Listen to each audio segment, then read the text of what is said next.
So let's go ahead and get started.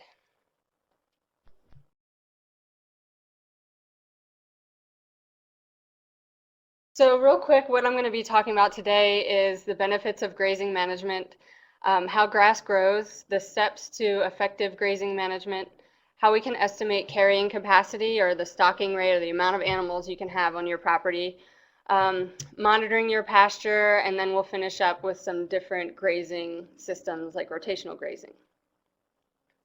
So the first things you need to kind of ask yourself when you're thinking about grazing is the number and type of animals you have. How much water do you have? Do you have irrigation, or are you depending on our semi-arid climate for water? And if so, maybe lowering your expectations. So your grass, you can't really expect your grass to look like the grass at the bottom of the screen here. If you have just dry land. However, if you have irrigation, that's a pretty good expectation to have for your grass. And then finally, your pasture condition, what types of weeds you have. If you have weeds, what type of forage you have. And then how much time, money, and equipment do you have. And so all these things need to be considered. And so that's kind of the first thing that you need to think about. And the first page in the handout kind of goes through and it gets you to start thinking about the type of grass that you have and your species and the number of animals, and that'll kind of help you work through these initial questions that you should be answering about your property and about your animals. So let's first start by talking about why we even want to manage grazing. So the number one thing is to prevent pastures from deteriorating. So if nothing else, you just want to kind of sustain your pastures the way they are or make them better. And you can, in fact, improve your grass health and your productivity if you are a better grazing manager. We can increase our grazing capacity, control weeds, and be better land stewards. Additionally, we can reduce erosion and improve water quality. So if you check out these pictures, the picture on the left, this is a heavily overgrazed area along a stream. So there's lots of sedimentation, lots of soil blowing, getting into the stream, and also animals tromping in the water and causing manure to get in the stream and affect water quality. And then if we look on the right here, this is after this land has been restored. So the animals have been moved out of the area and grasses have regrown. So here there's, reduction in soil erosion, the water quality is improved, and probably wildlife habitat is significantly improved as well. And so this area can maybe be grazed maybe once a year instead of all the time. So that's just a nice example. So now that we kind of know the benefits of management, let's kind of just get into the meat of things. So first, when you're thinking about grazing management, pasture management, you need to think about what crop you're managing. So just as you would think about growing your tomatoes or growing your corn or wheat in your field, you want to think your grass is your crop. And so we need to know how our crop grows and understand a little bit more about it. So this picture shows some parts of a grass plant, and we don't have to get too particular for our purposes today. Basically, all we need to know about is that these are the roots and the base of the plant. This is the stem. These are the leaves. And the point where the stem and the leaf meet is called the node. So there's a node, there's a node, here's a node. So those are the nodes. And then finally, this is the inflorescence or the seed head. Now, we won't talk about it today, but if you are interested in identifying grasses, the types of grasses that you have on your property, you can use these things. So this picture shows you what it looks like at each one of these nodes. So these are identifying factors. So you have your ligule, your auricle, which is kind of like a collar, and then your leaf sheath. And so these look different on different plants, and they can be helpful in identifying your grass plant. But for today, we just need to know about these nodes that come where the leaves come off the stem. So the first big point to understand is how grass grows. And so we need to understand growing points on a grass plant. So grasses grow differently than flowering plants. In flowering plants, like let's take a rose for example, if you cut off a flower of a rose, it will usually start growing back right where you cut it off, or the node right below where you cut it off. But a grass plant is different. The growing point on a grass plant at the beginning of the season starts at the base of the plant, and this is depicted here. So there's these dormant buds, and so at the beginning of the season, the grass plant starts to grow here. And the growing points are the locations where cells divide and produce new growth. So this is where the grass is growing. So the leaves are pushing up from this point at the beginning of the season. And then as the season progresses, this growing point slowly moves up the plant until it progresses up to about, a little bit, about to the middle of the plant. So depending on the type of grass, it would depend on so the type of grass determines how high this growth point is elevated throughout the growing season. So why this is important is because if I allowed my horse to come and graze this grass below the growing point, maybe at about 2 inches here, or 2.5 inches, then the grass will have to start growing from this dormant bud again. And so that would take a lot more energy and carbohydrates and nutrients for this plant, and so the plant will ultimately not be as productive. Whereas if I maintain this growing point at its height and I only allowed grazing above the growing point, then the grass could continue to keep growing from this elevated growing point, and it's much more efficient for the plant that way. So maintaining the growing point is our first key for grazing management strategies. So of course, growing points elevate at different heights for different types of grass species, and these are just some examples. And there's also a handout that looks like this. I think it's the last page of your handout, and this gives you more examples of grasses that are common in our area. But so basically what both of these charts are showing you is that, for example, crested wheat, we need to allow the grass to grow to about 4 to 5 inches before we even allow grazing at all. And then once we do allow grazing, we need to stop grazing once the grass is grazed to about 2 inches. And it says down here, so quit grazing at 2 inches for crested wheat. And Kentucky bluegrass is the same. Orchard grass, brome, and timothy, they need to grow to about 6 inches, and you can stop grazing at 4 inches. And if you maintain generally these guidelines as you allow your animals to graze, then you should be able to maintain these growing points and allow your grasses to grow as efficiently as possible. So the key points to remember for these growing points is that we need the leaf area to manufacture carbohydrates, and that we want to preserve this growing point on the plant. So the next point we can think about is the different vegetative states of the plant and their nutrient value. So this plant, number A, or letter A, is in the vegetative state, and this is the state where it's the most delicious, the most tasty, and it's also the most high in protein and energy. Whereas once it starts going to seed here, it's going to be much more fibrous, and it's not going to be as palatable. So that's important. Let's look at this picture here. So why this is important is if you had a grass field like this is a field of smooth brome, and you turned your animals into this, they probably wouldn't eat much. However, what they would do is if they were grazing over here, do you see where this area is really short? Maybe it was mowed or grazed here. This is the area that they're going to eat and eat and eat because it's in its vegetative state, but they won't ever even touch any of this grass that's already gone to seed.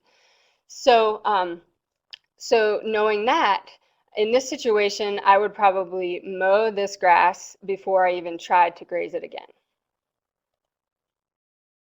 So now let's talk about what's going on underground in the root system. The roots are just as important as your what's going on above ground, and in fact, what's going on above ground directly affects the roots and their productivity. So in this picture on the left, this is the healthy plant. So we've got really well grazed, healthy plants above ground and very deep, healthy roots below ground. Whereas on the right-hand side, these are overgrazed grasses, so their root system looks pretty weak and pathetic. And also, this is to represent a weed here between the two grass plants. So this is showing that these grasses aren't as healthy, so they're not as able to compete against weeds. Now this 30% here is saying that every year 30% of the roots need to be replaced because they just die off and need to be replaced. And so that we need lots of leaf area above ground in order to photosynthesize and create energy and nutrients for the plant so that they can have healthy root systems and have enough energy to not only replace this 30% every year, but also extend deeper and wider to get more nutrients and more water from the soil. And our roots are also important because most grasses are perennial. So during their dormant time of year in the winter, this is where all the nutrients and energy are stored. And so we need really healthy roots in order to store nutrients.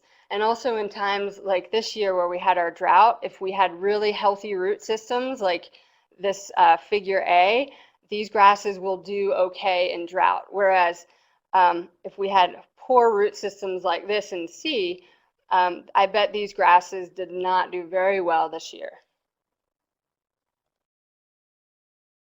So one more thing to point out about how the above leaf area affects the root growth below. So this is just a chart showing on the left the percent of leaf removed and versus the root growth decline. So let's look at the first one. So 10% of the leaf area is removed here above ground, and that equals 0% decline in root growth. However, if we continue down here, we find that there's this spot at 50% where 50% of the leaf is removed, and now all of a sudden we start affecting our root system. So we have a 2 to 4% decline in root growth. So 50%, less than 50% leaf removed is a really key thing to remember, because you see as we go more than that, we're 60%, all of a sudden we have 50% root growth decline, and on, and it looks really bad after that. So 50% or less root growth is a great thing to go by. And so that's how we get this mantra as grazers: take half and leave half. So that's saying take half of the forage and leave half of the forage. So if my grass is 8 inches tall, I'll allow my grasses to take 4 inches and leave 4 inches behind, and that will preserve the growing point and also help maintain a healthy root system. So let's talk about our grazing periods and our recovery periods. So this chart is showing, so we've got post-grazing stubble, so we have a pretty tall grazing stubble versus a pretty short grazing after grazing stubble. And you can see we've already talked about the root response. And then below we have the grazing period and the recovery period. So this recovery period is super important. That's another key concept to know and understand. So the recovery period is the time where our grasses are allowed to regrow without any grazing pressure. So in this example, we've got a short grazing period for our healthy grass, a short grazing period, and a long recovery period. So that's ideal. And then versus, a continuously grazed system where no time is left for the grass to regrow without grazing pressure, and that's obviously going to cause a pretty unhealthy plant and pretty unhealthy root system. So the key is to have a short grazing period and a long recovery period. So I just wanted to show you this pretty cool example to highlight all the things that I've talked about so far. The University of Kentucky did a study on orchard grass, and let me jump ahead and just show you so you can visualize what it's going to look like before we talk about it. So you have these two potted plants, and So here's the method. They took these two potted plants of orchard grass and they managed them the same for 6 months. They clipped them once a month and they fed them good nutrients and water. So the left plant is supposed to simulate continuous grazing and the right plant is to simulate rotational grazing. So after that 6 months, they started treating them differently. The left plant was clipped initially at 1 inch, so well below the growing point for orchard grass, and then it was clipped weekly for 4 weeks at 1 inch. So it was continuously grazed essentially.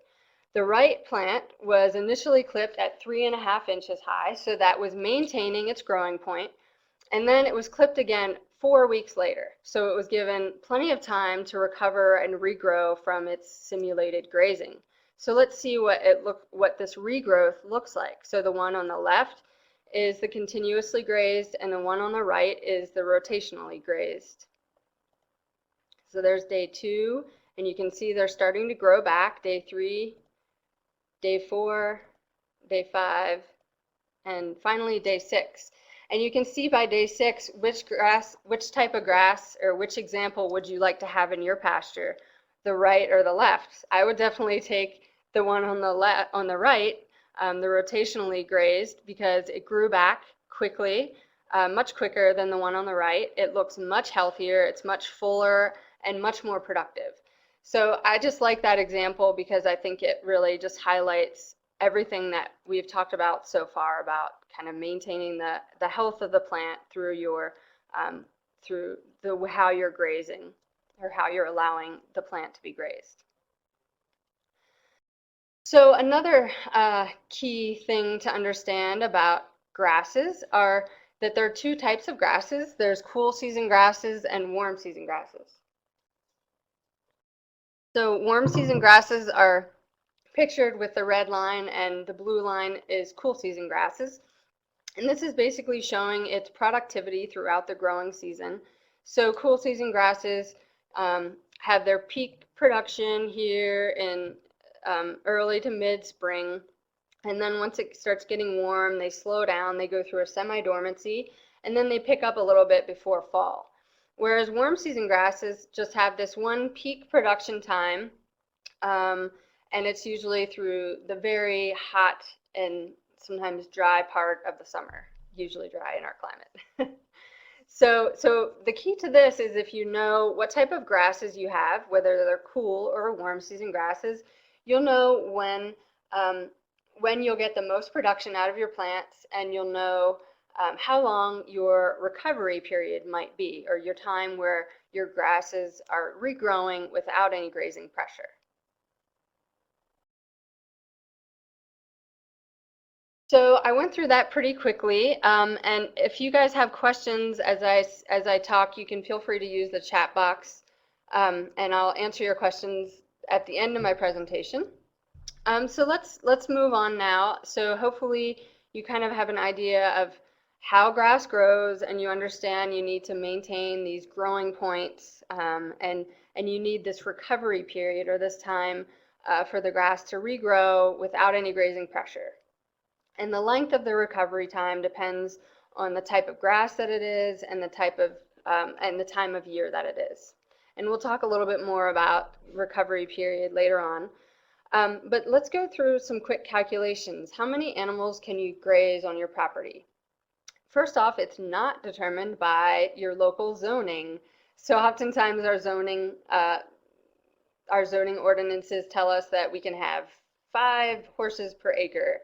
Well, this certainly has nothing to do with our forage productivity, so don't expect that. If you're really trying to figure out what's your stocking rate, you need to consider how much forage production you have and what are your animal forage needs. And these both vary. Your forage production varies by the season, the climate, water availability, soil type, lots of different variables. And then also the animal forage needs are very dependent on age, condition, whether you're exercising them a lot, whether they're pregnant, and so on. But I'm going to give you a general example, and this is in your handout as well. I think it's on page 3 of your handout. So in order to figure out your stocking rate or your carrying capacity, you first need to know your animal forage needs. So for this example, we're just using one horse that's 1,200 pounds. And so the way that I estimate animal forage needs is generally I say animals eat about 2.5% of their body weight per day. And so in this case, 2.5% of a 1,200 pound animal equals 30 pounds of forage per day. So if you have llamas or alpacas, they generally eat a little bit less, so you can figure 1.5% of their body weight is usually what I figure for llamas and alpacas, but everything else is about 2.5 to 3% of their body weight. So we have our forage needs figured for our horse, and then we multiply that out to get the pounds per year. And then we need to know our forage production. So our forage production is dependent on a lot of things. Now 900 is a good estimate for our dry land situations. So dry land production can be anywhere from about 300 pounds all the way up to 2,000 pounds if you have a nice high water table, or if you have a dry land pasture in the foothills or in the mountains where you get a little more moisture. You could get a little more than 900, but 900 is a good average on a good year. And then if you're irrigated pasture, you could have anywhere between 1 to 6 tons, and there's 2,000 pounds per ton. So a good estimate for an irrigated pasture might be 4 tons. So anyway, for our example, we're going to use this 900 pounds of average forage production per acre per year. And then the next thing we need to think about is the percent utilization. So we already know that if we take half and leave half, we're down to 50% or 40% utilization. So half of that plant is being eaten, the other half is being left behind for manufacturing carbohydrates for the plant. But then we also have to subtract trampling, manure piles, what grasshoppers eat, what wandering deer might eat in your property. So ultimately, we're about 25 to 30% utilization. So that's the number we generally use. So we'll take 30% and multiply it by our 900 total pounds of forage production per year, and we get 270 pounds of usable forage per acre per year. So the next step is to take the 270 pounds, divide it by the pounds of forage per day that we determined in our first calculation, and that equals 9 days of grazing per year. So our 1,200 pound horse can graze 1 acre for 9 days a year, and that's a pretty normal estimate for a dry land situation in Colorado. And if you think, oh, 9 days just doesn't seem like very much and you want to spread it out more, what you can do is multiply this 9 days by 24 hours, and that'll give you the number of hours of grazing per year, and you can kind of go on an hourly basis, maybe a few hours every day for a few weeks kind of thing. So then additionally, another calculation here, if you want to figure out how many acres you would need for this horse, you just divide it by the 270 pounds of usable forage, the 1,100 pounds per year of forage that your animal needs, divided by 270 pounds of usable forage, and that gets you 41 acres needed for this one animal. So the conclusion of these calculations is generally small acreage landowners don't have enough forage or enough acreage to feed their animals. So unless you have irrigation water, generally you should plan on buying most or all of your feed. When you turn your animals out, feed them first so they're not as hungry. Remember that you want to start grazing, wait to graze until the grasses are 6 to 8 inches tall, and then stop grazing once they've eaten half of that leaf area.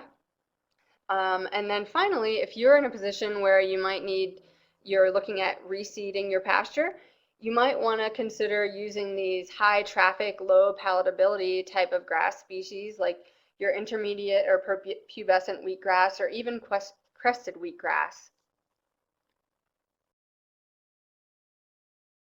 So when we're thinking about grazing in general, we don't want to ask, are our animals ready to graze? Because of course they're always ready to graze. It's like asking your children if they want a chocolate chip cookie. Of course they want a chocolate chip cookie. So we don't want to ask our animals. We want to really look at the grass and say, is the grass ready to be grazed? So let's come back to this regrowth period. So the time that the grass needs to regrow depends on, of course, the water that's available and also on the time of year. So early spring, you can maybe only have to wait 7 to 14 days, maybe enough if we have a wet spring or if you have irrigation, to allow for your grass to regrow up to that, 6 or 8 inches tall. And then once you get to the late spring for dry land or irrigated summer for irrigation, you might need about 21 to 30 days for the grass to regrow. And then for your dry land summer conditions, you might need 90 to 130 days to regrow. Now these are examples for our cool season grasses, because remember our cool season grasses grow in the spring and then again in the fall. So they're not very productive in the heat of the summer. So these are good estimates. However, check the grass, not the calendar. So don't mark your calendars, really just monitor your grasses. And we'll talk more about how you can monitor your grasses in a few slides here. So overgrazing can occur in 2 different ways: leaving your livestock on the pasture for too long or bringing your livestock back too soon. So I often get phone calls from, let's just say, for our example today, for a horse owner gives me a call and says, I don't know why my grass isn't very productive. It's getting weeds. It's not growing very well. I feel like I'm doing rotational grazing. And so as I ask more questions, I ask them, so how long are you, or how is your rotational system going? And they tell me, so I rotate them between 2 different pastures, 1 week in one pasture, 1 week in the other, and you keep going back and forth between the 2. And so this is an example of overgrazing where the animals are being brought back too soon. So it's not really an effective rotational grazing system because the amount of time for the grass to regrow is not being allowed for. So 1 week of regrowth is certainly not enough time for the grass to regrow, unless you have some irrigation. All right, so this is a fun question to consider. So looking at both of these pictures, the one on the left is 1 animal on a pasture for 100 days and 100 animals on a pasture for 1 day. So I'm going to give you a second to consider which one do you think is worse.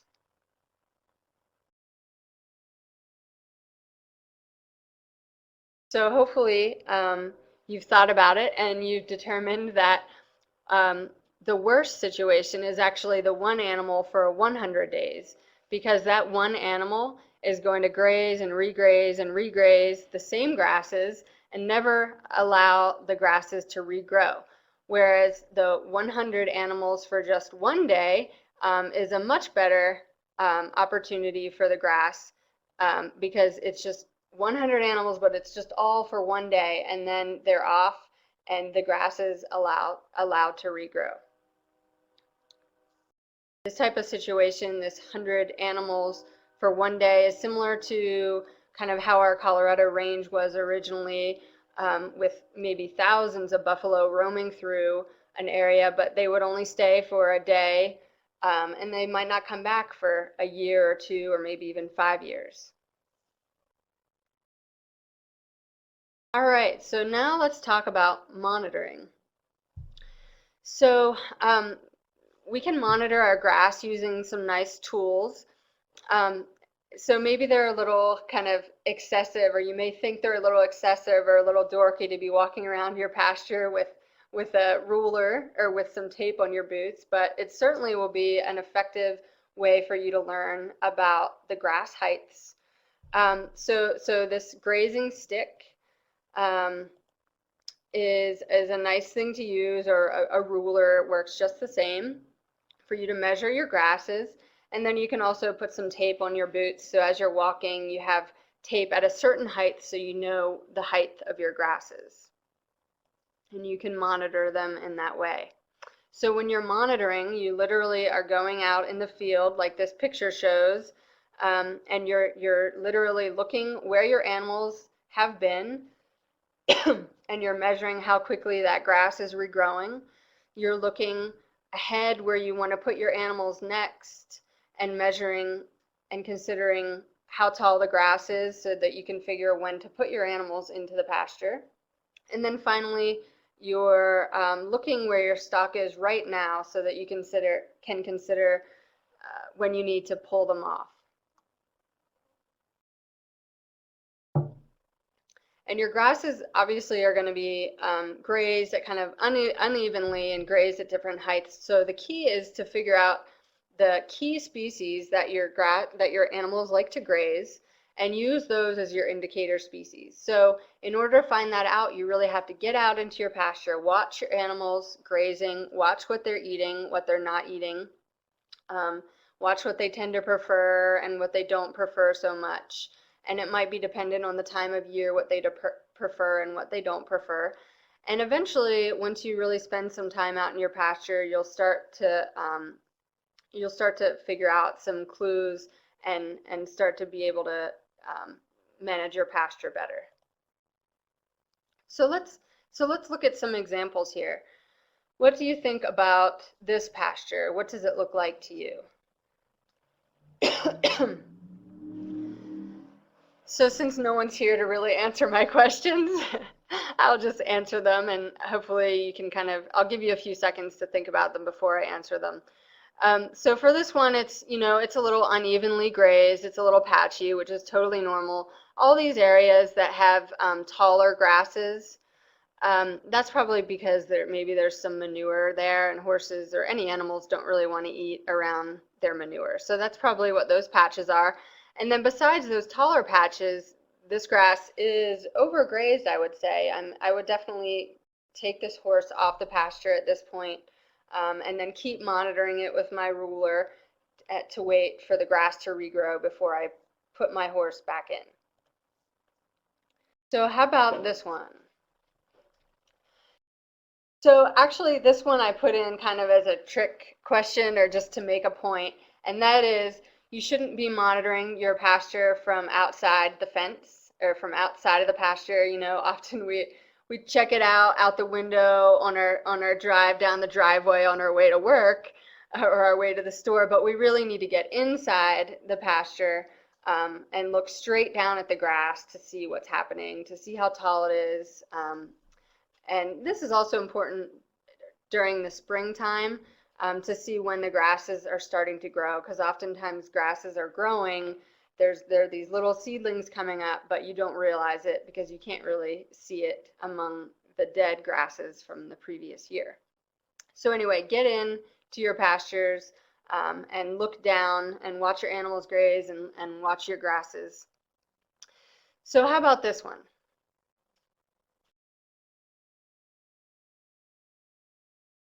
So this one may be pretty obvious. It's pretty much weeds. So this one has probably been overgrazed pretty significantly. It may need to be reseeded at this point. It looks like it's pretty much just weeds. I would definitely not graze this at this point. I would try to figure out how to restore it, whether it's overseeding or killing everything and reseeding. And if you have a pasture that looks like this, I recommend that you watch our webinar that we did last month called Restoring and Reseeding Your Pasture. And I'll show you where you can find our previous webinars at the end of this one.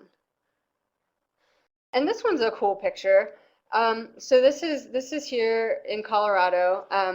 And so this is the exact same stocking rate of horses on both sides, but it's managed by two different people. So it's the exact same type of grasses, the exact same stocking rate, but two different management styles. So the one on the left here is obviously overgrazed. They don't manage it very well.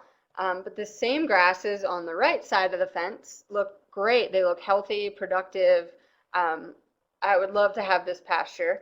And So this is just a matter of management. So the pasture on the right has been, the growing points have been maintained, lots of time for the grass to regrow after each grazing session, whereas the one on the left probably was just, continuously grazed or, somewhere close to that.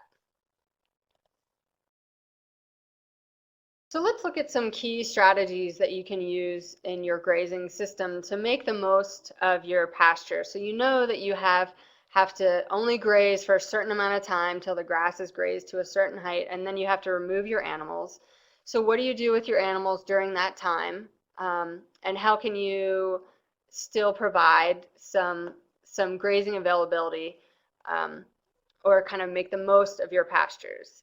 And the answers to those are creating a sacrifice area, an area where you can put your animals while the grass is regrowing, and then subdividing your pasture so that while one paddock or pasture is regrowing, you can move your animals to the next. So first, the sacrifice area is the most important thing. So if you don't have one, I definitely recommend developing an area where you just are expecting it to turn to soil, basically, and maybe even some weeds. So it's going to be bare ground, and you want to avoid doing it on a slope because there will be some erosion issues and manure runoff issues off of a slope. So that's your sacrifice area, or your corral, your holding area, whatever you want to call it. And this is another example of some runs out of the horse barn. So these are the holding areas while the grass is regrowing. And then the second strategy is to subdivide your pasture. So when you're subdividing, I always recommend that you have a good exterior fence, so a good, strong, permanent exterior fence. But the fencing within that can be, it doesn't have to be permanent, it can be temporary.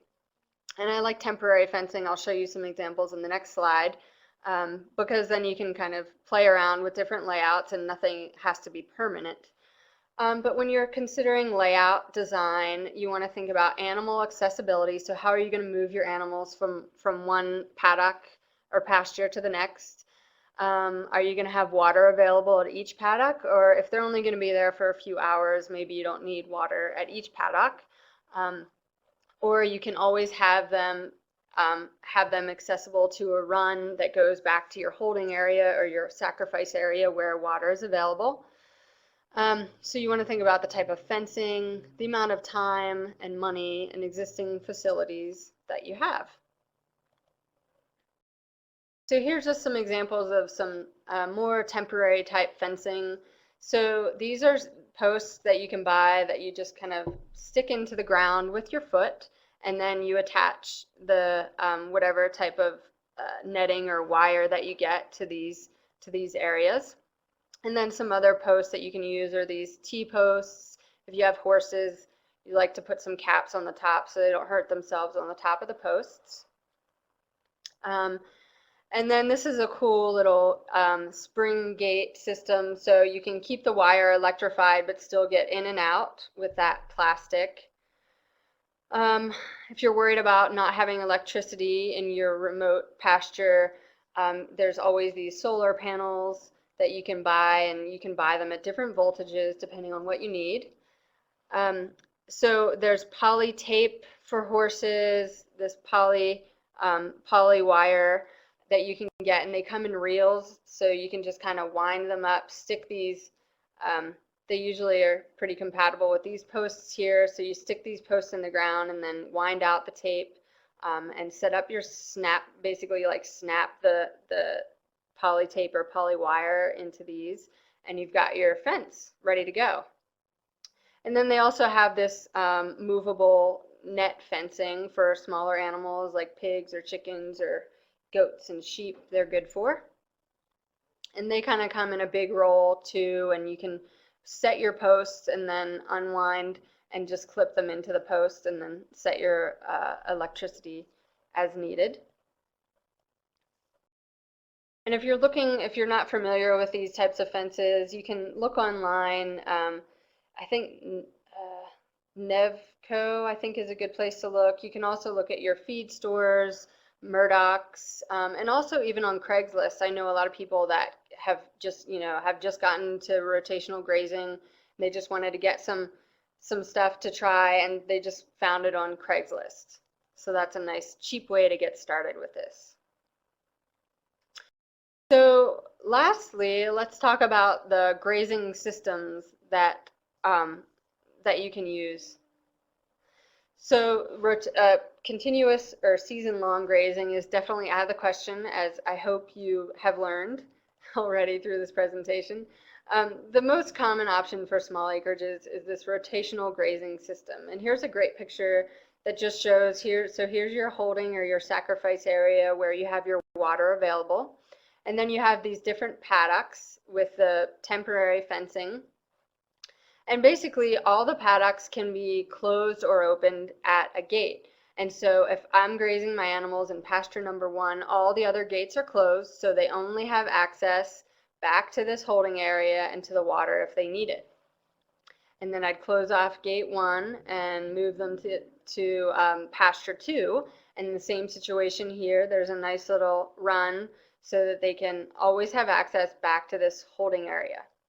And then you just rotate your animals through, maybe every 2 or 3 days, depending on the number of animals and the size of these pastures, rotate them through. And then once you get to 6, of course, you're going to monitor number 1 and see if it's ready to be regrazed. If it's not, just keep them in the holding area for a little bit.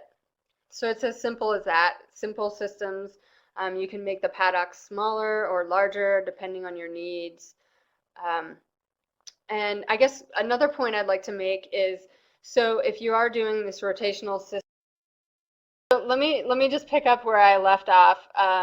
So I'm guessing you probably heard most of what I was saying about this rotational grazing system, and I was finishing up the discussion on this slide about how it's important to start your grazing each year on a different pasture, and that is because our grasses are most vulnerable during the spring and the summer because they're either coming out of dormancy or going into dormancy. And so for this example here, this year I might start grazing in pasture number 1. Next year I'm going to start grazing in pasture number 2. The following year pasture number 3, and so on as you follow through the years. And then on the same situation in the fall, I would maybe end in pasture number 6 this year for my last grazing of the season. Next year, my last grazing is going to be pasture number 5. The following year, pasture number 4, and so on. And so you get what I mean. So the pressure is not on the same pasture every year during those vulnerable times of year.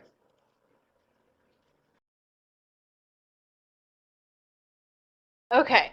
And so this other type of grazing system, it works really well with irrigated pastures. I would not try this with your dry land situations. And it also takes a lot of time and management. So basically you have these long strips of pasture, and then you use this temporary wire. So every day you move the wire ahead, ahead one, ahead the next. And basically your animals just follow along, and they'll just follow along and eat right at the fence. And so this takes a lot of management because the forage tends to get ahead of you, meaning it might go to seed before you have a chance to graze it. And so it takes a lot of management and understanding the timing and all that. But this is a great system and a very efficient system to get into if you have the time and the irrigation for managing. Here's another cool example. So you just have your one main pasture and your corral, and then you can see this pasture has been divided into 4 different pastures with the corral so that they all have access to the corral and the water. And then I like this example because they've fenced off this stream. So that means that maybe they have access to the stream or to the stream corridor to graze it maybe once a year. But for the most part, they don't have access to the stream, so you're protecting water quality and improving wildlife habitat in that way. So lastly, grazing record or keeping grazing records. So I'm going to go over this pretty quickly. In your handouts, I have a lot more detail on what type of grazing records you can keep. And I also, in your handout on the back or on the second page, there's a kind of grazing record keeping chart that you could use as an example as you're getting started that will help you keep track of when you start and stop grazing, how many animals you have, the general health and productivity of your pastures, the seasonal variations, and so on. There's a lot of things you can keep track of year after year so that you can become a better manager by looking back at these records. So everyone has some homework. Hopefully you've learned a thing or two from my presentation. I'd like everyone to go home and within the next year, whenever the grass starts to grow again, determine whether your grasses are overgrazed or undergrazed. Identify the types of grasses and the types of weeds that you have on your pasture, and then finally develop a grazing management plan. So that's your homework, and you can feel free to follow up with me. So here's my contact information. I'll put that up in a minute. But I just wanted to tell you about the Small Acreage Management website. So this is a great source of information. So there's a pasture and range section you can click on, lots of information going over the things that I talked about today, plus much more. We have these Small Acreage Management videos. There's a couple on pasture management. And then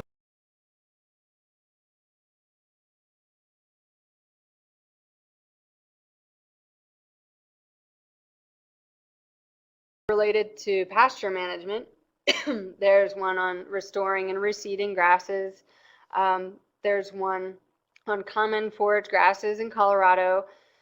As far as weeds go, we have one on understanding weeds, integrated weed management, and I think there may be one other one on weeds. So check out all these resources, and you can also feel free to contact me.